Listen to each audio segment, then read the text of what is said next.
Hi, it's Ori Krug, and welcome back to Mind Your Body. I'm so excited for today's episode, and it's not a very typical thing that people do nowadays in the traditional therapy world, but for those of you who know, I am a board-certified dance movement therapist, and I've taken my over 9 years of expertise and experience and skills into the online world as an embodiment coach. So today I'm sharing an interview with a former client that I worked with through embodiment coaching. And it is so amazing to hear her story. She has gone through so much trauma and is diagnosed with complex PTSD. And after just a year working together, she saw so many amazing improvements in herself and in her life and in her relationships. And this was after many years of trying a lot of other different modalities and healing techniques. So I am so happy to be sharing with you the power of dance movement therapy through the eyes of one of my cherished clients, and how this work can really help people heal from trauma and live a normal life again and fall in love with their life again. So here's the interview. And if you listen to this and you're like, oh my gosh, I need to do this work, I need this, then I would love to offer you a free and obligation-free relationship review so that we can walk you through the steps of how you too can heal your trauma and improve your relationships. So I will leave that link in the podcast episode notes. And for now, here's the interview. This is Mind Your Body, a dance movement therapy perspective on the integration of our emotional, cognitive, physical, and spiritual aspects of our being into one more aware and whole existence. Today, I am talking to Shay Seaborne, who was a former client of mine we started working together in May 2018, and we officially closed our work July of 2019. So yeah, give us a little picture, Shay, of what your life looked like before we started working together. Well, as you probably remember, I was on the verge of a breakdown, basically. My PTSD was starting to explode because I finally had a place safe enough to do the work. And I'm sure that my connection with you was part of what made it safe enough, but it was also very distressing and disabling. And I remember our first session, I hurt my back like the day before, and so I couldn't do the movements. And so we had to focus on really small things that were non-threatening, like my left wrist. And that was such an interesting experience just to deal with that one little thing that was safe enough to deal with. Yeah, so basically your experience before working together, and of course even through the beginning as we started shifting things, is like just not feeling safe in your body and not safe being at all. Right, anywhere. And what did that look like for you in terms of just kind of everyday stuff and what medical society would call symptoms and relationships? Every day was a struggle. I didn't have much energy. I had a lot of flashbacks and lots of nightmares and a lot of dissociation. And my relationships, well, I've been single for 12 years. Not really involved with anybody in that time since, separating from my husband. My relationships with my kids have been distant. And being in a new state, I hadn't had the opportunity to build relationships with friends, and I just felt very isolated, exhausted, and hopeless. Hmm. Yeah, I remember you being in a really, really tough place. So, how did you feel during the process? What was happening for you in terms of how things started to shift? Like any breakthroughs, any ahas? I think it's also important to point out that you are very, very wise. You have done a lot of work even before us working together. Like you've done a lot of different modalities, you've researched a lot of, you knew so much about trauma even before we started working together, and you knew it really well on an intellectual, cognitive level. So I guess when we start talking about what you experienced in terms of shifts, what was different than what you had already known cognitively that you didn't experience yet?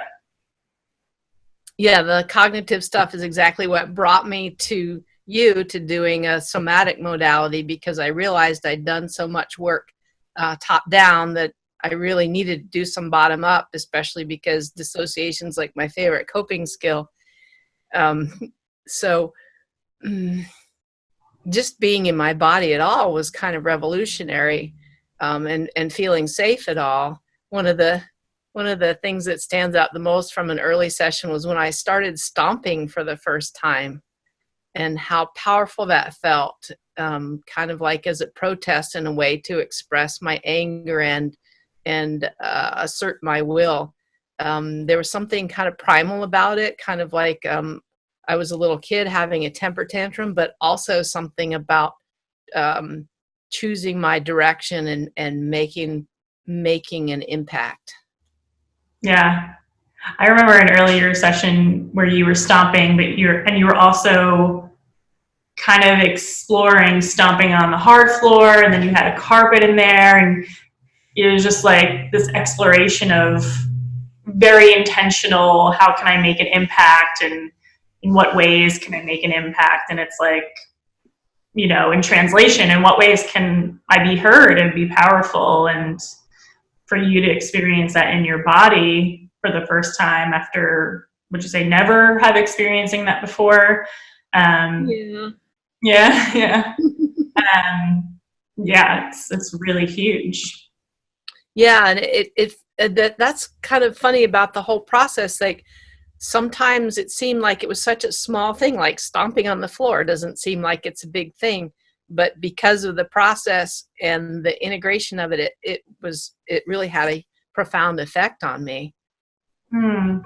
Yeah, I think that's a good point. Like, it might sound kind of simple, but what was so unique about working with you was, you did have all that intellectual knowledge. You already, were so aware and had made strong intellectual connections. So even when we did something really simple in movement, like I would always see you kind of stop, not in a dissociative way, but like a light bulb went off, and you'd be like, wow, like this is connected to this relationship, or this, what I do here. And you would make that connection even from something really simple. Yeah, that was a fascinating part of the whole process. Just like the light bulbs just kept coming on, and that really helped me understand the value of the somatic work that we were doing, and also gave me hope for actually be feeling safe and healthy and happy and whole in my body one day. Yeah. And just in case nobody or somebody who's listening to this doesn't understand somatic, of being in your body, just to clarify that.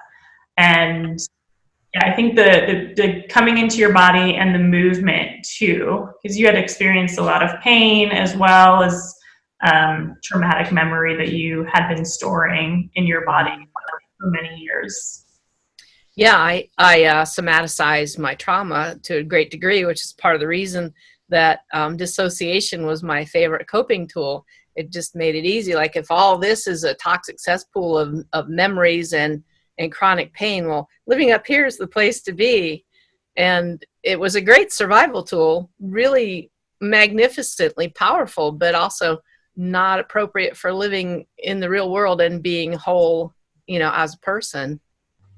Yeah, I mean, it was starting to get in the way of everything you wanted to do in your life. Like being up in your head was helpful for a while, but then, there was pain and dissociation, and it wasn't sustainable. And I think that was kind of the breaking point for you when we started working together. Yeah. I just love that, you came into my life right at that time. Like the break point was exactly it. And I'm so grateful for that. Yeah, me too. There was a question that popped up for me that I'm trying to think of about. We're talking about the process, and I think that's a question that I get often. Like, what does this actually look like? And it's so hard to describe. So I don't expect you to really describe it, because a lot of people will say, I don't know, it was just magical. It was just magic.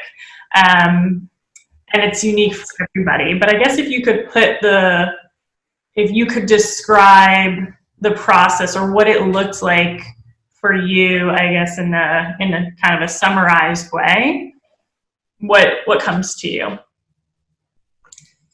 I think from the holistic standpoint, really what it was an object lesson in a healthy relationship, because over time, as we got to know each other better and had these, sessions that bonded us through the therapy, I could see that you were doing things that nobody else had done for me in a relationship. Like you were thoughtful, and you asked me if I wanted, do you want to do it this way, or would you like me to go first? And you made a video for me just to make me laugh one time. And it was just so sweet and lovely to have that kind of feedback from somebody, and to recognize, oh, this is how it feels when a relationship is going well. It was just magnificent. And that's really helped me internalize, the not just the cognitive, but the physical feeling that I get when somebody treats me well. Yeah, you've talked sort of recently in my Facebook group about, like, oh, I can now recognize in my body a healthy relationship versus, those unhealthy relationships that you had been in the past. Yeah, and for me, that's just revolutionary. And even beyond that, almost every day really, I check in with my body about things. Like even I bought this nightgown at the department store, and I wasn't sure if I liked it.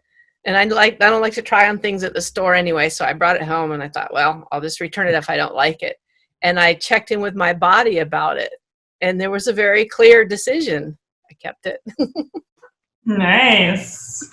I like that.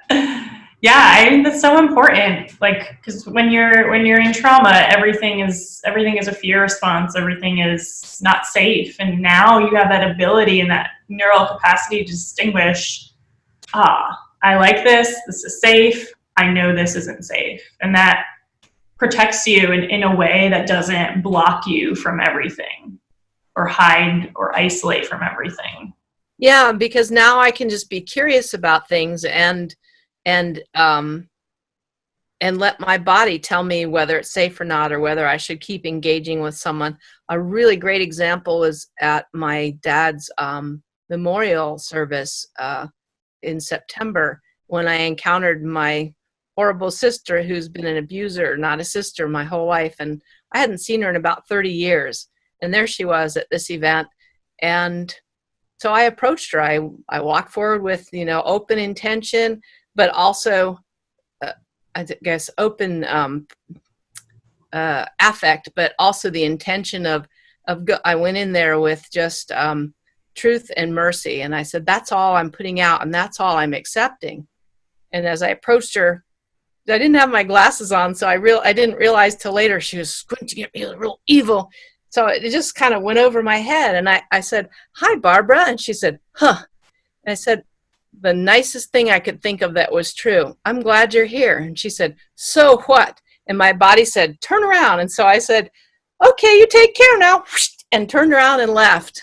And it felt so powerful to walk away from an abuser like that without any anger, fear, intention to hurt her or let her hurt me. It was just the pure body sensation that told me what to do. And it felt so powerful to just pay attention to that and do it. Yeah, that's so beautiful. And it's reminding me of so many things we did in session that really prepared you for moments like that. Like, with you, I actually call this not so mirroring now because you called it this, where we moved together in session and purposely did not reflect each other's movements and had to tell each other what to do. Like, you put your arms this way to match my expression, to basically say, hey, you're not listening to me, you're not seeing me. Please do this so I can be seen and heard. And it's, it was confrontational when you have to be that direct. We practice a lot of, you being direct or making a choice to walk away or move away or to say, I don't feel comfortable with this right now. And we did so much of that in relationship that it really is magical how that just translates into your life, into situations with someone who had abused you for so long. Yeah, that was an amazing experience even the decisions that I made in session with you were tiny. Like, do I want to sit back here? Do I want to sit up here? Or should I tell her that she's not doing it the way that I'm doing it? Or do I really care and just want to let it go? How should I tell her? All things that would normally just be agonizing for me and just raise my stress level. And it was difficult at first for me to even say, you're not doing it this way, you're doing it this way. Just even to observe that you were doing it differently, to actually vocalize that was really hard for me. Yeah, I remember that at first. We had to take more breaks and regulate a lot more in between. And slowly we were able to do it for longer periods. Like, you were able to stay regulated and sustain this kind of conflictual, confrontational interaction for longer. Yeah, and then even have fun with it. Yes, that is something we did. That was the best part. Yeah, we had a lot of fun. A lot of silly, playful things. Yeah, and that was really valuable for me too, because I'm a silly, playful person at heart, but the trauma trapped all that. It made it really hard for me to express it because of sorry, I'm losing the word here. Self-criticism and all the shame that was put on me from whoever, lots of people. And so playing with you like that and making it fun helped bring that out in me. And now I'm just really silly. Mm-hmm, yeah.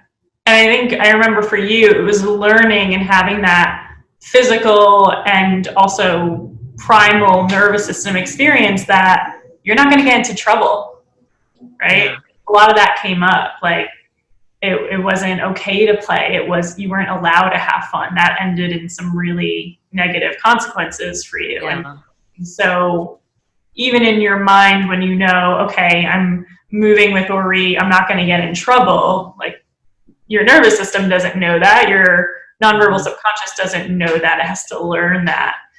And so, yeah, I feel like the amount that we played just got more and more, and it was so essential to rewiring your nervous system. Yeah, because play creates a sense of safety. You can't play if you don't feel safe. And so if you are playing, that helps reinforce that you are safe. Yeah. Beautiful. Yeah. I could talk to you about our process forever, just because it's so nice to reflect on and to think about. But I'll move on a little bit. I wanted to ask you, how has your relationship with yourself shifted because of the work that we did? It's shifted incredibly. I don't even know how to describe it. I feel like in a lot of ways I'm a different person, a more authentic version of myself, and I'm really stepping in my power now, and I found my my purpose, and I'm making things happen with it, and I have no idea how it's going to go, but I know I'm on the right path because it feels right in my body. And really, I don't know what I would do if I hadn't met you and done this work with you. It just means so much to me. Yeah. Yeah, our work means so much to me too. Just to have that privilege, that honor to witness you. And I know it sounds so cliche in a way, but it's like you said, you're kind of like this new woman now. Like you're the same. You've actually always been this person. She's just been hiding underneath all those layers of trauma. But it's that feeling like you're a new woman, or like you've changed a lot. Yeah. Like I decided that as part of my healing, I need to just surround myself with people who are really good for my nervous system, and that anybody who's not just is underqualified. I don't like exclude people. Like I have, friends in all different places in their recovery and functionality, but those that aren't really good for my nervous system don't get a whole lot of time with me anymore. And even in, what I'm doing with my advocacy work, I'm finding the people that are real and connecting with them. And that's how I'm making the changes in this huge system that abused me. And it's just so gratifying to be able to do that. And because of all that we've done, I can really connect with those people. And that's what's reaching them. And their respond is so lovely to it. The human connection is what's changing the system. Yeah. So what I'm hearing from you, like the things that have come up a few times already, is that you can feel in your body what's safe and what's not safe, or what's healthy and good and joyful and just good for you, just life-giving, which has brought you to be more connected with people, be in more relationship. And I hear you taking action. You're taking a lot of action lately. So I know, like, when we started working together in the earlier days, we had worked through a lot of like anger and frustration and resentment towards the people who had really hurt you justifiably, right?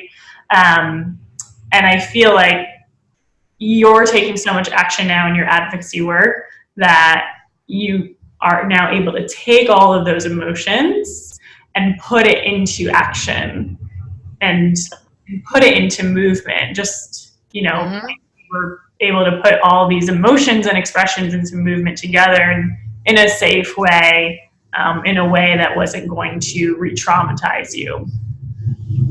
Yeah, that's it exactly. I feel like I have the ability to use my righteous, well-founded anger at my abusers to transform the legacy of intergenerational violence into positive change. And something you just said reminded me of being, I had the opportunity to be at my father's deathbed for about 20 minutes. And it was a transformative experience because of all the work that we had done, and because I was so in tune with what is going on inside of me. I was able to sit there and tell him in general terms about the relationship that we'd had, and his abuse of me. And I had gone in there just wanting to smash his face in every single horrible thing he'd done to me. But I just talked from my heart. I don't even really know what I said. I could give you the topics, but it just came out like this flow. And as the truth came out, my anger, my rage toward him, and my punitive stance toward him, and the desire to hurt him back just dissipated. And it was an incredible feeling, just a huge weight off my heart. And I gave him mercy on his deathbed to a monster. And I never would have imagined, when we started working, that I could get to that point. But it's just so gratifying to have done that, to have been so in tune with myself and what's right and good and truthful and courageous enough to have that kind of experience with him. Yeah, that is huge progress for you. Yeah, and I think it was liberating for him too. I think, when somebody does something horrible to a child and does everything they can their whole lives to hide that, they know, no matter how much they would deny it or how much they point fingers at someone else, they know what they did. A part of them, no matter how hard they repress it, knows that. And I think my telling of that truth helped release him from the bondage of the predator and victim. Yeah. I mean, and just the fact that you were able to do that is so freeing. I know how heavy and how much that was weighing on you for so long, this relationship with your father. Yeah, it was brutal, and because everything that happened before and all the work that we did, it changed so much at the end in ways I never would have expected. And it just feels really good to have had that kind of closure with somebody who was so awful in my life. Yeah, that's not something that a lot of people get to do, Yeah. They have to end up dealing with the regret or resentment or anger forever because they were never able to have that resolution before, their parents' death or whoever it was who abused them. So I just think it's so incredible that you had that experience, and you didn't just have that, you created that experience. And I had a 2-hour drive between, the call, like, he's dying, if you want to see him, and the 20-minute visit. And so on the way, I'm going, what do I want to go in there with? And I checked in with my body, and it said courage, truth, and mercy. I'm like, that's all I need. Nice. Yeah. And speaking of relationships, so as many people know now, when we started working together, we didn't have a focus on relationships. And now my big focus is on helping people heal and transform their relationships. So even though that wasn't the focus necessarily of our work together, how have you noticed that your relationships to other people have changed? I'm a lot more relaxed around people. Still have a ways to go, but a lot more relaxed and more open to relationships of all different kinds. And I'm really good at sensing if this is a good situation or not. And that's just so helpful. My relationship with my kids is still kind of dicey, but they're girls, and they identified with their dad in order to, not take his wrath, because they knew that I'll love them no matter what. So things are still kind of difficult with them, but getting better. And my friendships are much better. I have a really solid group of female friends around my age now that are just so supportive and go out of their way to help me with projects or initiatives that I have. And I feel like I'm more real with people when I am with them. I can be more open and actually, risk connect and putting my mirror neurons out there to meet theirs. And it feels safe and it feels really good, even with people that I just met. Yeah, that's amazing. And it's such a difference, like, to be real with people and not hiding yourself. That means that the time that you spent with people is actually time, present, and you actually get the benefits of being in a relationship, because when you're hiding or you're worried about your safety, you're not actually there. And I know that's something that came up a lot in our, like, more towards the beginning of our work together, is that, you know, this loneliness and feeling like you didn't really have, with your recent life transition, you didn't really have that kind of support or friendships or community that you know, that we all need to feel happy. Yeah. And speaking of relationships, we had talked, I don't know how early on, but, you know, that there was somebody that I like, but I just I wasn't available because of all the stuff going on. And I had just kind of written off, you know, relationships because it just seemed beyond what I could deal with. But as I noted in the Lasting Love movement recently, I actually went out of my way to go where this person would likely be, saw them, had a good interaction, brief but good, and didn't freeze. And that was just enormous for me.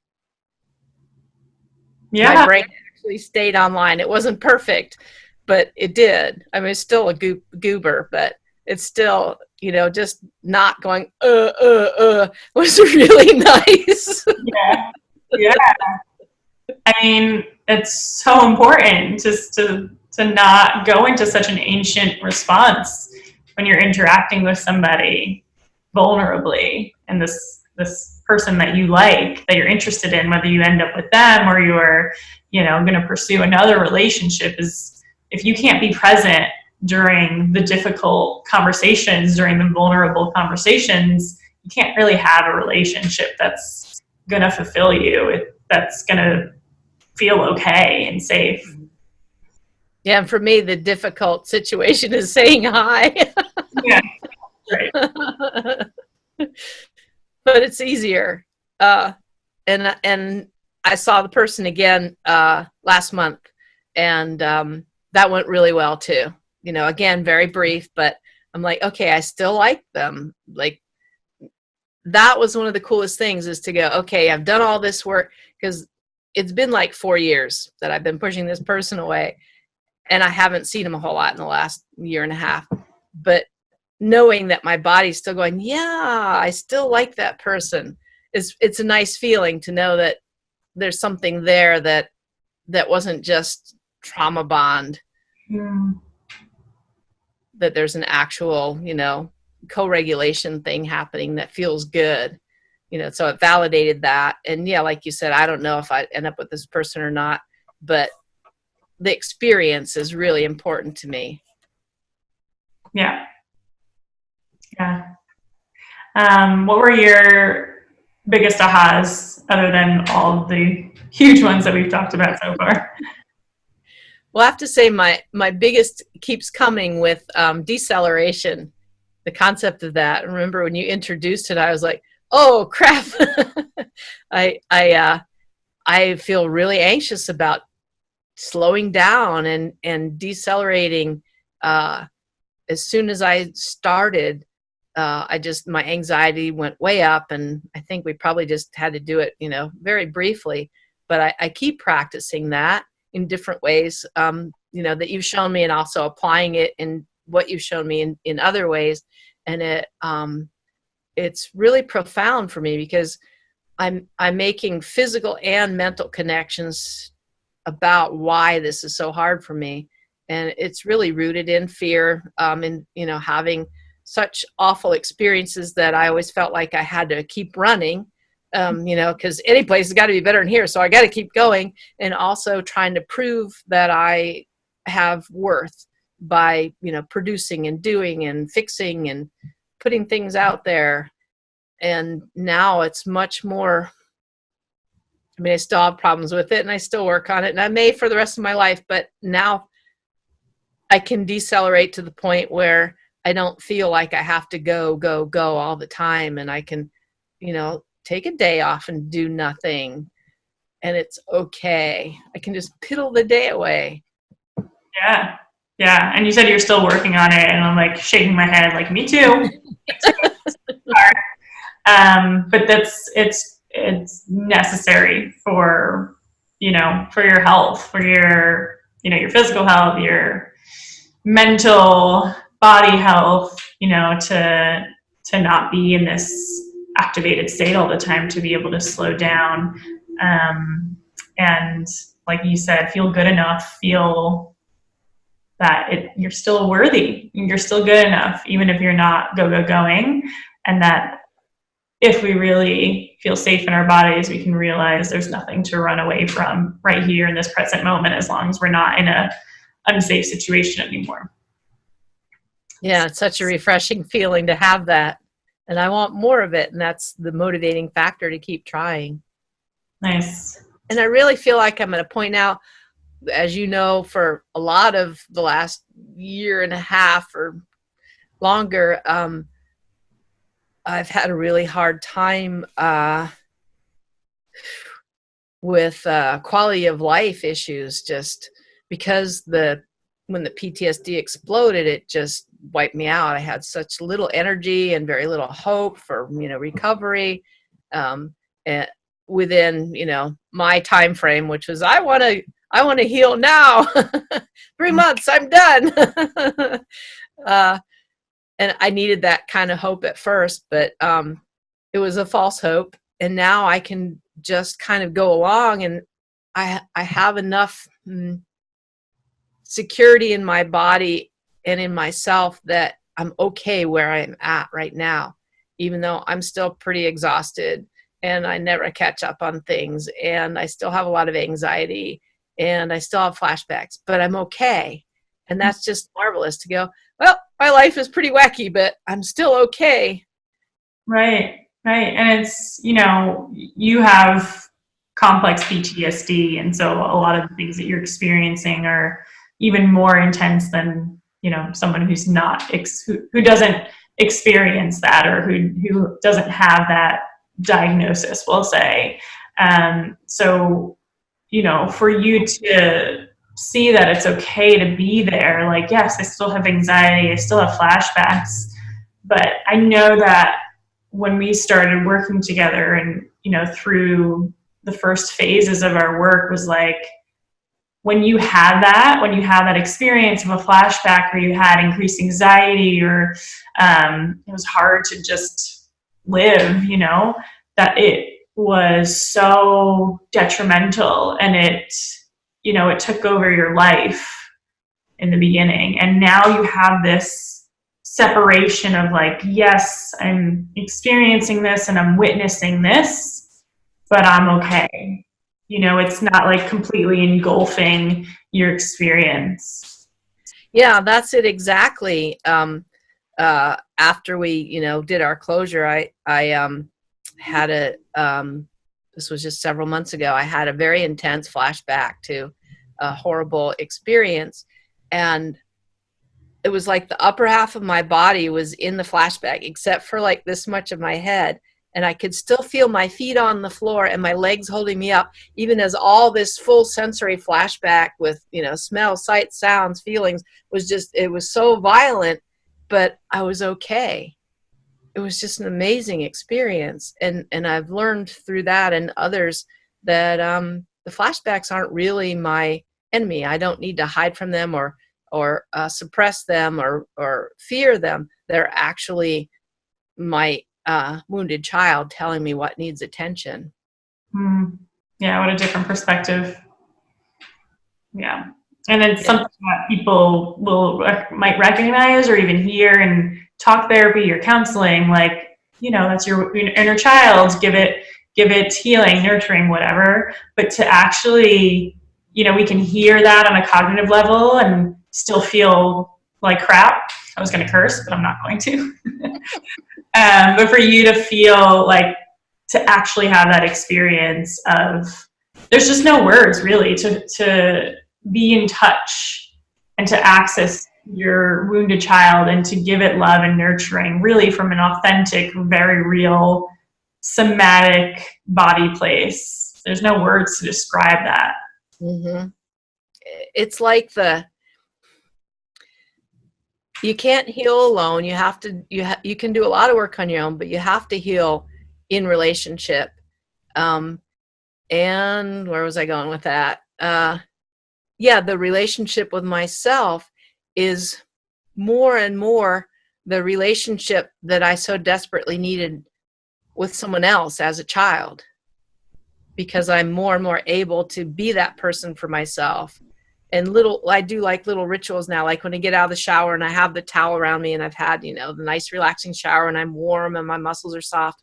I always have music on and I sang, and I get out and I just like wrap the towel around me and just hold it for a moment, like I'm hugging myself and holding myself, and just take a moment to just feel love and care for myself. And even that's a revolution for me, because before it was just like, oh, hurry up and don't pay attention to what's down here. Just, do what you need to do and get out of the bathroom and go make something happen out there. Yeah. Yeah. So why was this work vital for you? Why was it worth it? And for anyone else who's considering doing this work, why should they do it from your perspective? Well, it's life-changing. And neuroscience tells us that we can do a lot of top-down cognitive stuff, but we also need to do the bottom-up in order to heal. And especially if you have, if you somaticize your trauma, if you have a lot of unexplained pain or symptoms, trauma is really a somatic experience. We feel it in our bodies. It changes the chemicals in our brain, which changes chemicals in our body, and we tense up and we stop breathing and all kinds of things that change our nervous system. So this kind of work helps bring the nervous system back where it needs to be in order to feel healthy and happy and whole in your body. Absolutely. And then, you said it was life-changing. And I just love how much you've become educated and aware of all the nervous system stuff. When you were talking, I was like, you could just be my right-hand girl. Okay. How has it changed your life? I know we kind of talked a lot about that throughout here, but, why, in terms of why it was worth doing this work and changing your life? Oh, well, it saved my life in a way, because what I was going through before was so difficult and desperate that it felt like I wasn't actually living. I was just struggling to keep breathing. And now I have a life worth living. Yeah, that's amazing. It is. Thank you. I've always known that, and I've always seen that in you, and I'm just so happy to hear you knowing that and saying that and really feeling that. Yeah. Yeah, and that was the thing. I've realized that I never had a death wish. I never actually wanted to die. It was put on me by an abuser, and to have that gone, to really feel that in my body, that was not ever mine. It's just so liberating and magnificent and powerful, because that recognition helped me realize he never had that power over me. I just thought that was it.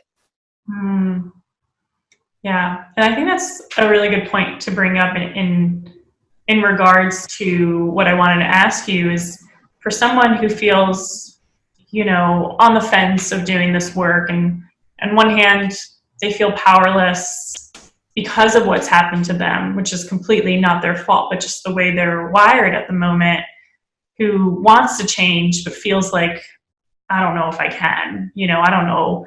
I'm listening to Shay right now, and that's really great for her, but I don't think this could happen for me. What would you say to them? I would say, if you want it, you can get it too, in your own way, at your own speed, and you're worth it. Nice. Yeah. Agreed. Yeah. Did you have that? Did you have a similar thought in the beginning? Like, weren't sure if that could happen for you? Oh yeah, I wasn't sure of anything. I mean, I knew when I first read about dance movement therapy, just like instinctively, I guess I hadn't lost like all contact with my body, but something said, this is something I need to do, even before I understood the importance of the bottom up, neurobiologically. And I'm sorry, I lost my thought again. That's okay. You're human. Yeah. I And I have PTSD. I just use that for the excuse for everything. We all forget our thoughts sometimes. Now I'm forgetting what they asked you. I had asked you. Now I'm with you. Now I'm with you in that forgotten space. I don't know. It'll come back to us if it's important. It was about if if I thought that I could do this. Thank you. Yeah. So yeah, I was desperate for some kind of relief and willing to try almost anything, but it had to make sense. And so dance movement therapy made sense here and here. Yeah. When we first started, I had doubts about all of it because it was really terrifying and overwhelming. Just even like, preparing for our first session just raised my anxiety level so high. I think in part because I instinctively knew there would be difficult things to face through it. But really the movement, the intellectual, cognitive stuff is really good and important, but the physical, the movement, and integrating concepts with my body is actually, it makes the other stuff feel safer too.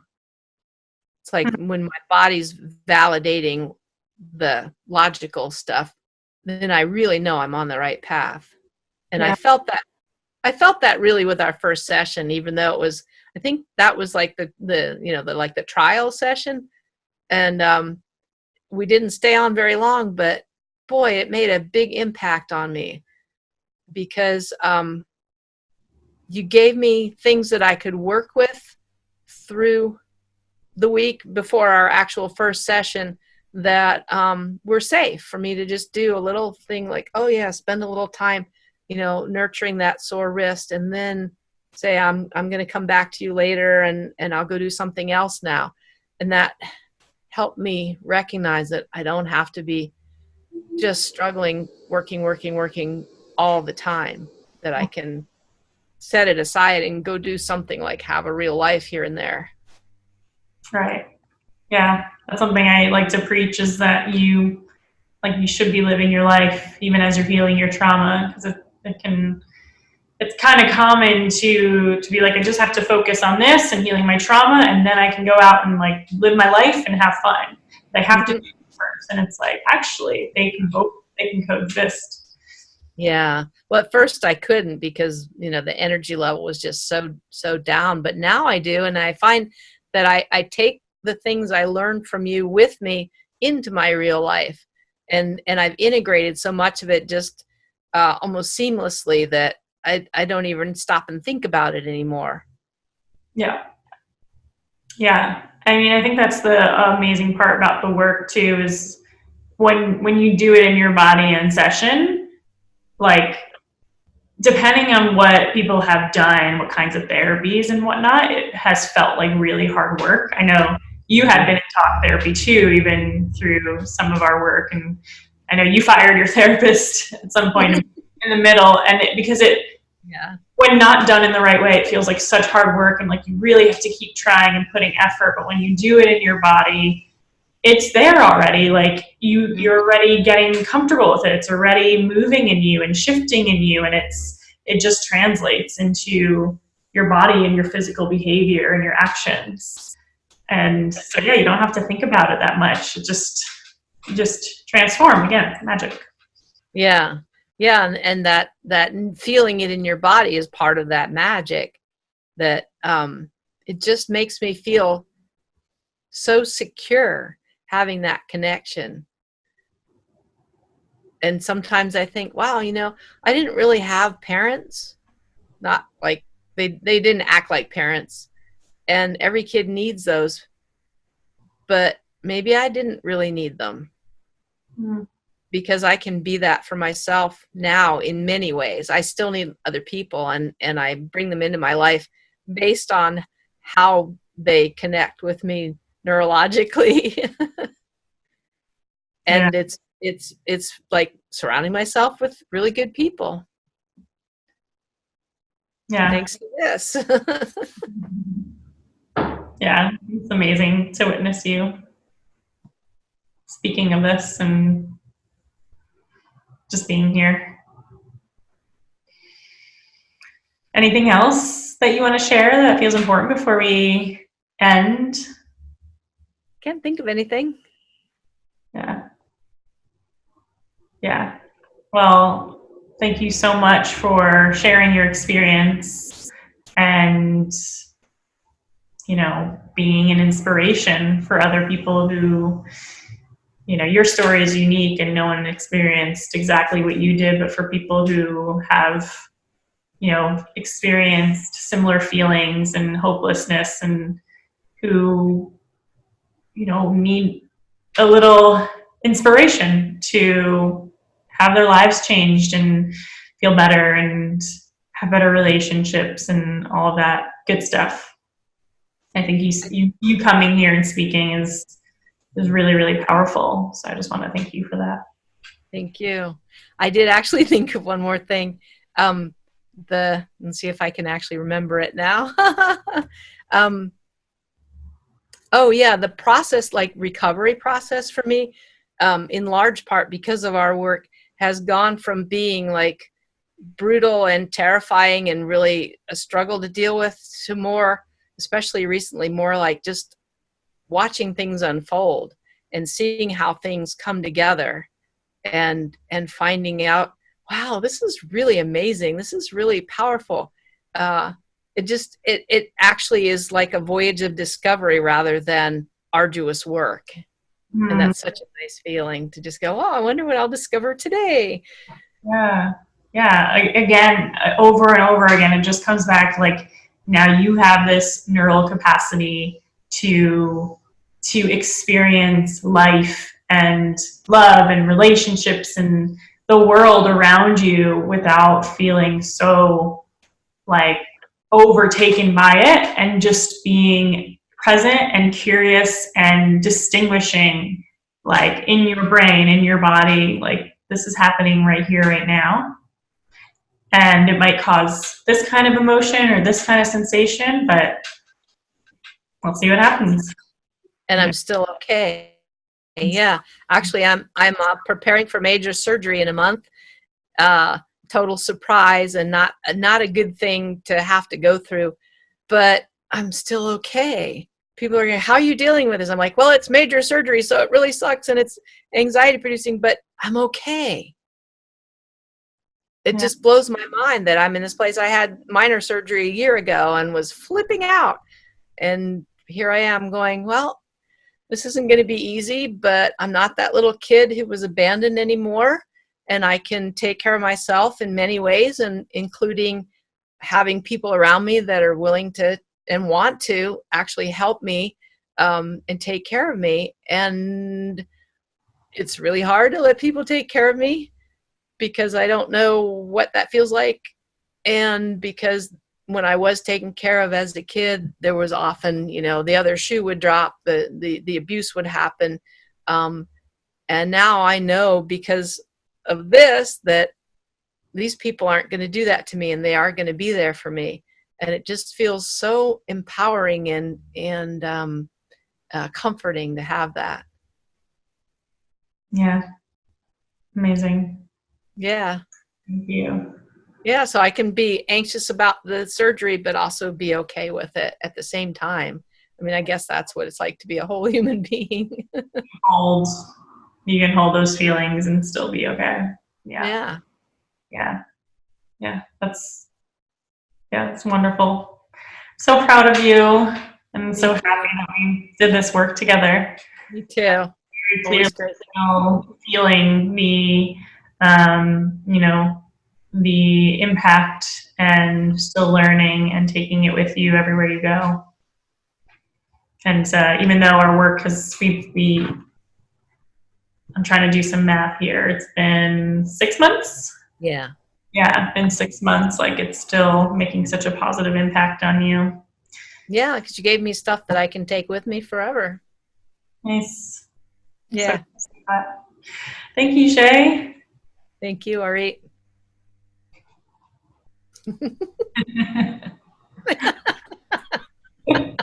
Yes, perfect.